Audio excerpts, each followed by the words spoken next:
అందరికీ నమస్తే అండి. ఇవాళ మార్నింగ్ వంట ప్రిపరేషన్ అయితే స్టార్ట్ చేశాను. ప్రతిరోజు నేను లంచ్ బాక్స్లోకి పిల్లలకి ఏదో ఒక వెరైటీ ఐటెం చేసిస్తూ ఉంటాను. రైస్ ఐటెం కానీ, చపాతీ కానీ, అట్లాగే ఏదైనా ప్రోటీన్ కర్రీ కానీ అట్లా చేస్తాను. ఇవాళ టైం లేక నేను రైసే ఇస్తున్నాను. ఇది ముందు గోంగూర పులుసు అండి.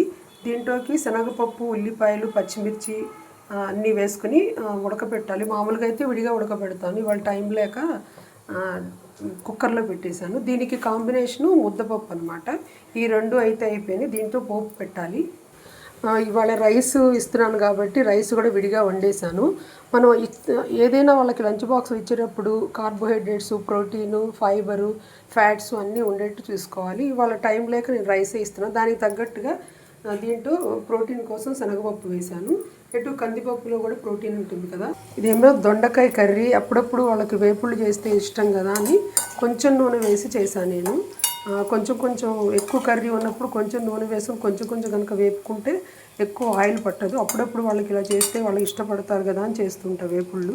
ఈ దొండకాయ కూరలో కూడా పల్లీలు వేయించి పక్కకు పెట్టేశాను. దీంట్లో కూడా ప్రోటీన్ ఉంటుంది కాబట్టి ఇంకా మొత్తం ఇవాళంతా హాయిగా వాళ్ళకి అన్నీ సరిపోతాయి, అన్ని పోషకాలు అందుతాయి. ఇదేమో సొరకాయ పచ్చడి కోసం అండి. సొరకాయ కొంచెం ఆయిల్ వేసి సొరకాయ ముక్కలు మగ్గబెట్టాను. లేత సొరకాయ తొందరగా మగ్గిపోయినాయి. ఈ గోంగూర పులుసులోకి అలాగే సొరకాయ పచ్చడిలోకి పోపు అయితే వేసి రెడీ పెట్టాను. కొంచెం ఇంగు వేసుకుంటే ఫ్లేవర్ బాగుంటుంది. ఈ కూర కూడా వేగిపోయింది. ఇది తీసి ఇంకా వేరే ముక్కలు వేస్తాను. రైస్ అయితే ఉడికిపోయింది.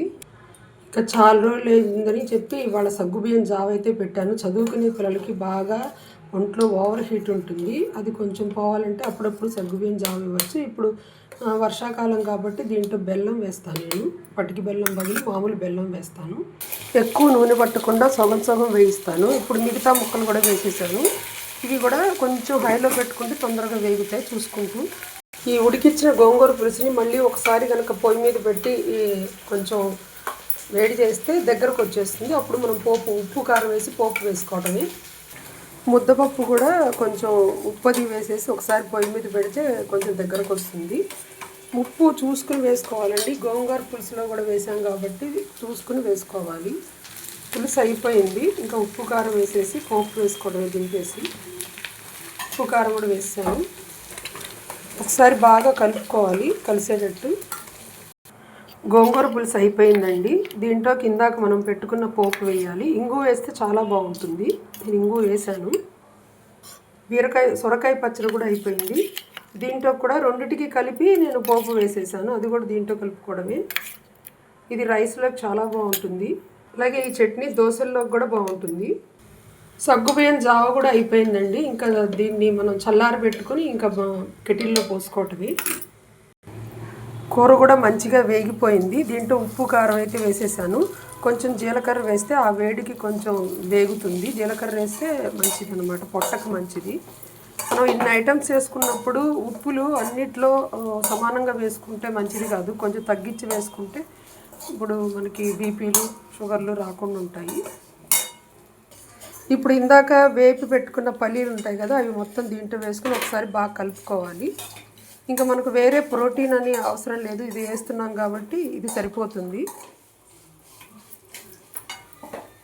కమ్మటి స్మెల్ తోటి కూర కూడా రెడీ అయిపోయింది. దొండకాయ కర్రీ. ఇవాళ లంచ్ మెనూ అయితే రైసు, ఈ రైస్లోకి కాంబినేషను ముద్దపప్పు, అలాగే గోంగూర పులుసు, ఇదేమో సొరకాయ పచ్చడి, దొండకాయ కూర.